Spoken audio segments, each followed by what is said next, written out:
some kind of alien disturbance. They don't like football. Yeah. All right.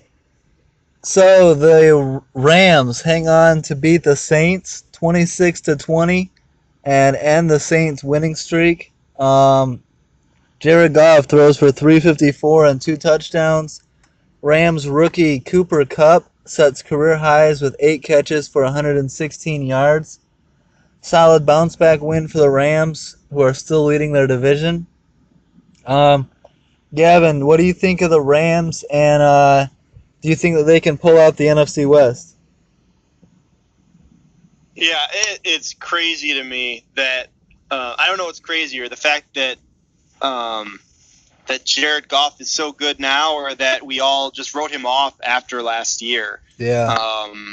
In hindsight, it seems like writing him off last year was the worst of the two, but he's playing fantastically. New Orleans defense is not a cakewalk by any means.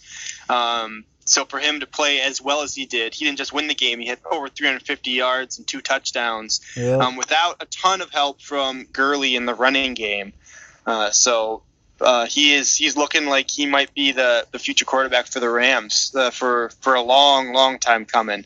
And they have a pretty decent schedule moving forward. They do have 2 tough matchups with the Eagles at home, and then the Seahawks up in Seattle, but their other 3 matchups are the Cardinals down in Arizona, the Titans in Tennessee, and then the 49ers at home. So definitely I could see 3 wins coming out of that for sure. Yeah, it'll be interesting. I would give the edge to Seattle in that last game being in Seattle, and I think that the battle's going to come right down to the end. It'll probably be a Week 17. Who can get into the playoffs, who's going to win the division. So that's going to be interesting going forward. Stoyo, the Saints lose. They snap their streak, but they're still sitting at 8-3. How do you see them moving forward? I know you got the Falcons winning the division. So do you see a Saints drop off coming up? Not a huge drop off. I think they may lose 2 games. I think they're going to get in the wild card. Like I said earlier, I want Drew Brees to have another Super Bowl run, or at least a shot. Yeah. He's definitely a fun QB to watch, so I hope them the best. But like I said, I prefer the Falcons. All right. Another game, the Cardinals shocked the Jaguars 27-24 on a long game-winning field goal. Arizona kicker Phil Dawson kicks a 57-yarder at the end of that game. The Jags lose their 4-game winning streak and fall into a tie with the Titans for division lead. The Cardinals started Blaine Gabbert in this game, who threw for 240 and 2 touchdowns versus the team that drafted him. Big unexpected loss for Jacksonville. Gavin, do you expect the Jaguars to bounce back and still be there at the end of the year? Yeah, they're going to have to get Leonard Fournette back into early season form. Yeah. He's really been, outside of the Cleveland last week, he's really been a disappointment between the suspensions and just his performance on the field. He hasn't been something that Blake Bortles can lean on throughout games, which I think is going to be really important, as you can see in games like this, where Bortles gets beat out by the guy that he replaced. Yeah. Yeah, that's an interesting game, an interesting loss. I would not have expected that. I would never expect Blaine Gabbert and the Cardinals to put up 27 on that defense. What do you think, Stoyo? It was a grudge match for Gabbert for sure. Yeah. The team who drafted him let him go. Jacksonville is all about that defense, and if Fournette doesn't do his part, they already have to hide Blake Bortles' issues. So what the Jags actually need is a new QB. Yeah. Would you maybe see a Eli reunion with, what's his name? Coughlin. Tom Coughlin. Yeah. I would pull that trigger right now. I would have him on the phone. That's a move that I believe in. You throw Eli Manning on that team with Leonard Fournette and that Jags defense, and you got a contender, in my opinion. Yeah, but the trade line is over. Yeah, who was it? Pro Football Talks Mike Florio was saying the Giants should do the right thing and release him. And then a team like Jacksonville can pick him up. And if they do it soon enough, maybe he can keep his consecutive starts going. Yeah, but I doubt New York's going to do that. I do too, but they're already being dicks to Eli, ending his streak. And, I mean, he's given that franchise so much. Shouldn't you respect? I don't get these teams that don't respect the wishes of a player, especially late in his career. Do what's best. If you're tanking and finishing the year and you don't care, then don't punish the quarterback that still has some left in the tank. That's what I would say. What do you guys think? Yeah, I hadn't thought about the starting streak that Eli has going, and to put Geno in over him is pretty big dick move by the coach there. I thought that maybe the Giants would have traded him at the trade deadline to at least try and get something out of him. Yeah. Because after this happens, if they really do bench him for Geno Smith and end his streak, I don't think he's going to be. It'd be really tough for me to stay there after being disrespected like that. So I think he'd try and get out of it. And I'm not sure what his contract situation is, but if it ends after this year, if he has a player option, I wouldn't be sticking around, and the Giants now would get nothing for him, where they could have gotten some pretty good capital mid-season. And Jacksonville was, if they were going to trade him, Jacksonville would have been my number one pick for where he would have gone, because all they need is a decent starting quarterback. And with that defense, and if Fournette can get to running like he was, they would be a real contender in the AFC this year. Yeah. I mean, them or a team like Denver, but Denver is pretty much out of it now. I would make that move, and I think that I expect incompetence out of Ben McAdoo thus far in the season, but I don't expect it out of ownership and management in New York. So I feel like they should do what's best for themselves and for, the great players in this league. So I'd like to see something happen. We'll see if it does. Sunday night. I just don't know. Yeah, What if the same thing happens that happened to the Bills? Geno goes in there, throws like 4 or 5 picks in the first half, and then Bam McAdoo goes back to Eli.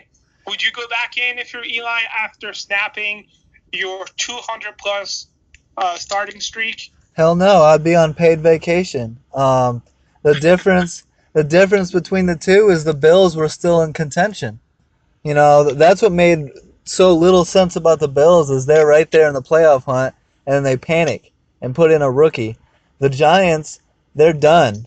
Their season's over. They're tanking. They're doing whatever.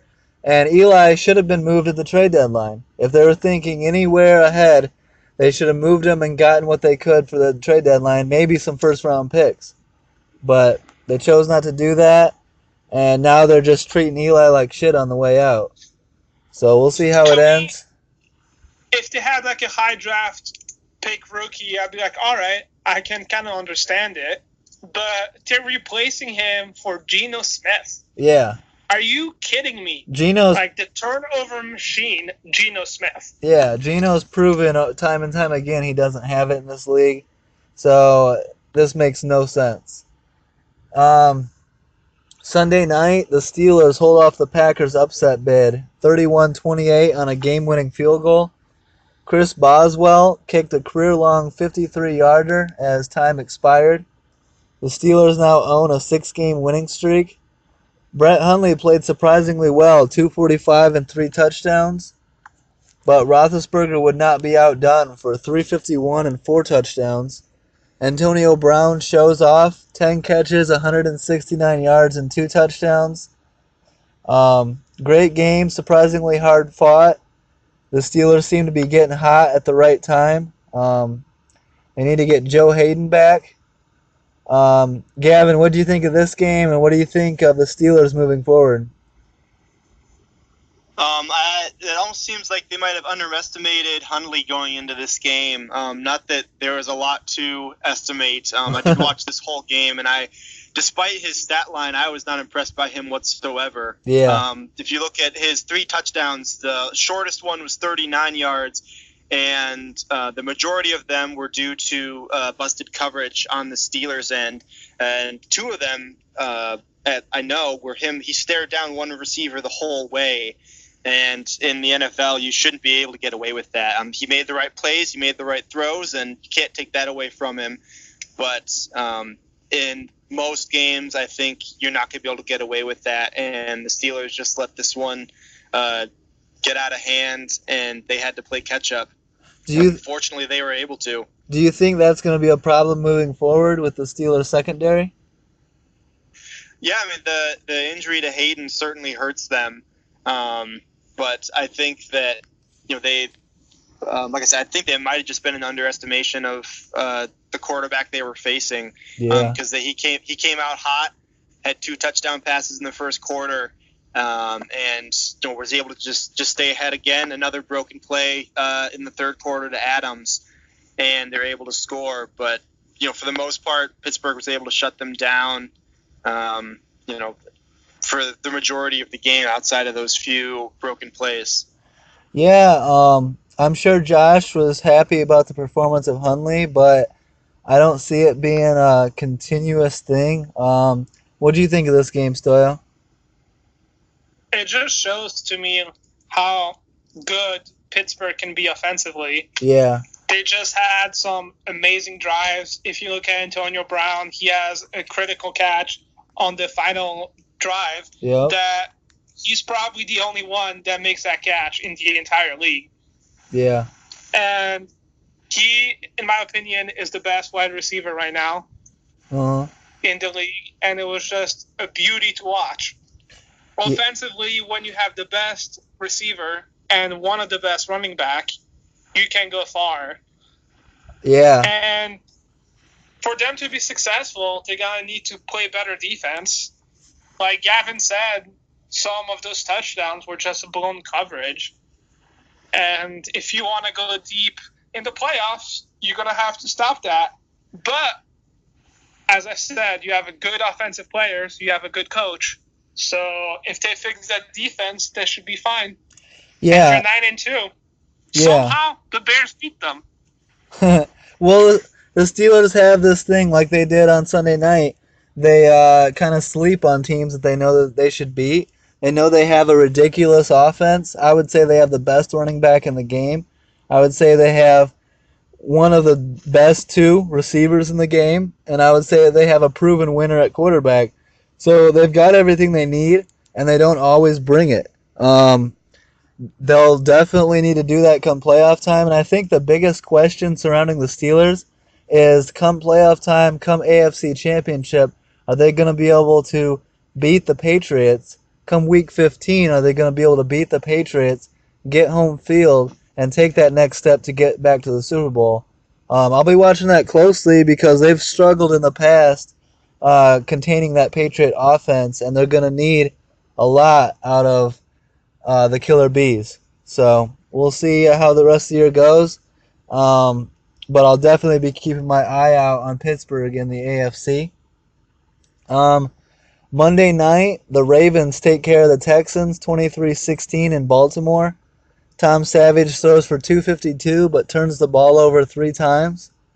The Ravens have won 10 straight primetime games. And Baltimore's still alive in the playoff hunt. What do you think of the Ravens in that division, Gavin?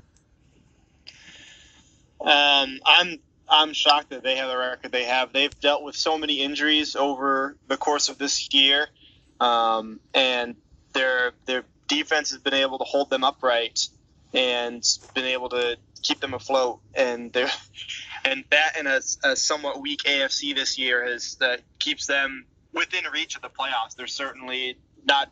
They're not in the hunt like the Bears technically, statistically are in the hunt. They're like actually in the hunt.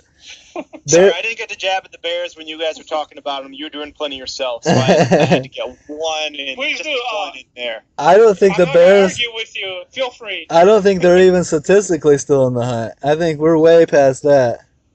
Well, you're technically still there. Your next week after you lose, you'll be out. But we're 14 seeds right now. Yeah. Well, too bad Joey Harrington isn't available to pick it up because he could help us along the way. Oh man. I don't know what to say about the Bears. We're not a good team. They had me fooled once again. What do you think, Stoyo? What do you think? What do you think of the Ravens? I'm surprised they're even, and they're over 500. I thought this was the last season. I thought they were gonna mail it in, but some teams deal with adversity better than some other teams. And when you have a decent coach who's a Super Bowl winner, he can make chicken salad out of chicken shit. And this is what happened. They're 6-5. I like their QB, even though he has had some rough seasons the last few. But I'm always gonna be cheering for Baltimore. Hey, I'll just say this: anytime you have Joe Cool under center, you got a chance. Oh man. Gross. All right. Not elite. Not elite.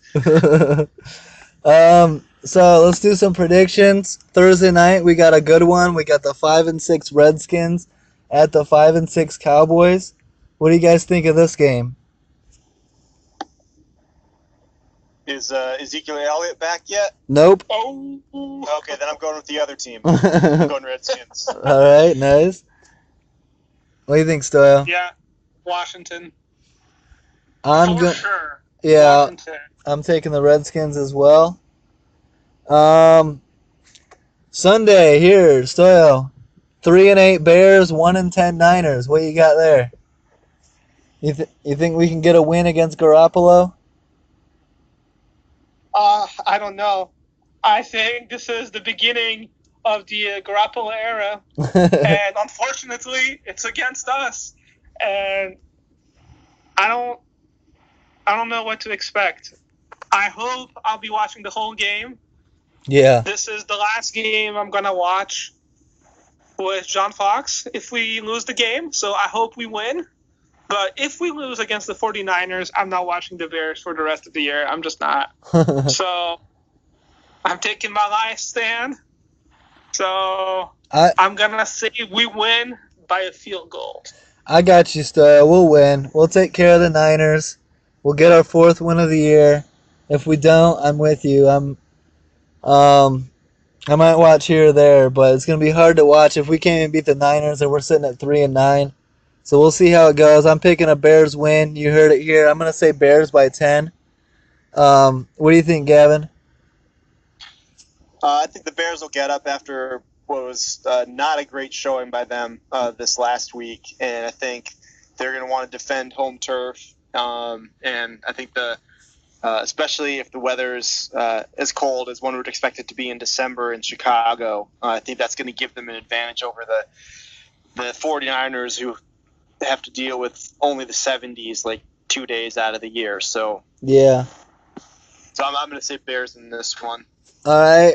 Let's quickly take a look at a couple of big games on Sunday of this week. Vikings-Falcons. 9-2 Vikings at the 7-4 Falcons. I'm gonna go with this one's a tough one for me. I'm gonna go Atlanta over Minnesota this week. What do you guys think? I kind of have to go Atlanta now since I picked them for the division. I was going to go with the Vikings, but now since I picked the Falcons, I'm going to have to go Atlanta. Let's see how Julio Jones can do against that defense. Yeah, let's see him have another big performance. What do you think, Gavin? I certainly want the Falcons to win, as the Lions are still trying to chase the Vikings. But I do also think that they're going to. This is a game where they need to get up and win, especially represent at home. Matty Ice statistically is better at home than he is away, so that also plays to their advantage. And they have Julio, but they also have, which Xavier Rhodes will be all over, but They also have Mohamed Sanu, and unfortunately, Trey Waynes has not been the cornerback that they expected him to be when they drafted him. And I think that Sanu and Tevin Coleman out of the backfield can get them the win. Ooh, I'm gonna go against you on that one. I'm a Trey Waynes fan. Michigan State, go green. Oh, I'm a fan as well. I just don't think he's I think that Sanu and Matty Ice are going to be able to make him look cool. Sanu's a mismatch. What are you saying? I'd rather have Matty Ice than Joe Cool under center. Yeah, well, one of them has jewelry and one of them doesn't. So, I'll say Trey Waynes. I like Trey Waynes. He's a hell of a tackling corner. He's better than people notice on that. But going up against Sanu's a big weapon, and that might be a tough matchup for him. But hopefully I'm going to Atlanta, so we'll see how that goes. 6-5 Lions at the 6-5 Ravens. Gavin, you think the Lions find a way to get this one? Gosh, I sure hope so. Yeah, I think we can. Yeah. I think this is a game where we need to win, and Stafford thrives under pressure, and we saw the second half of this the Thanksgiving game. The Lions as a whole step up, and so now hopefully they can figure out that they need to do that for a full game and beat the Ravens after they're coming off of a win. Yeah, it's a big game. The loser goes to 500, sitting at 6-6. So you don't want to be sitting there. I'm gonna take the Ravens by 3. I'm gonna say a Tucker field goal is the difference in a hard-fought game. What do you think, Stoyo? I was going to pick the Lions, but then I look at the calendar, and it's going to be the first game of December. So, obviously, I have to pick the Ravens. That's a nice little jab from the Stoyo. If the Tom Savage-led Texans can lose by a touchdown to the Ravens in Baltimore, I feel like the Lions can win in Baltimore. I'll leave it at that. It should. I think it'll be a good game regardless. So I'm looking forward to that. Sunday night, the Eagles at the Seahawks. 10-1 Eagles at the 7-4 Seahawks. I'm gonna go. That's a tough matchup. I'm gonna go Seattle for the upset. What do you guys think? I'm going to pick Seattle as well because I love the Legion of Boom. But unfortunately, half the Legion is not even playing. So yeah. It's just like a difficult game. It's like the one guy of Boom. The single it's the soldier. The single Boom. Yeah. What do you think, Gavin? Seahawks, Eagles? I've got the Eagles in this one. Their only loss going into the year. Going into this game is week 2 in Kansas City, where they lost by a single touchdown. You talk about hardest places to play. Seattle and Kansas City are always talked about. And Carson Wentz is on fire. He's thrown multiple touchdowns in all but 2 of his games this year.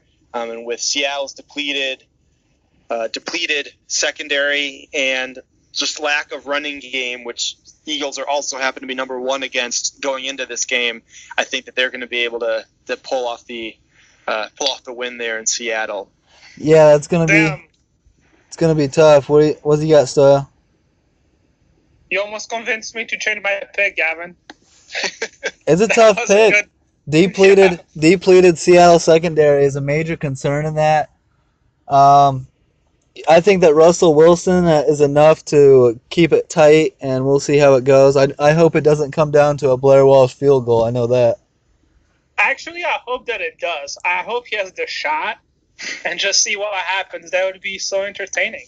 Yep. Hey, it would make for a great game. So. Like a 48-yarder, I would love to see that and just see if he can make it. You just like seeing misery, Stoyo. I mean, I love when it comes down to the wire.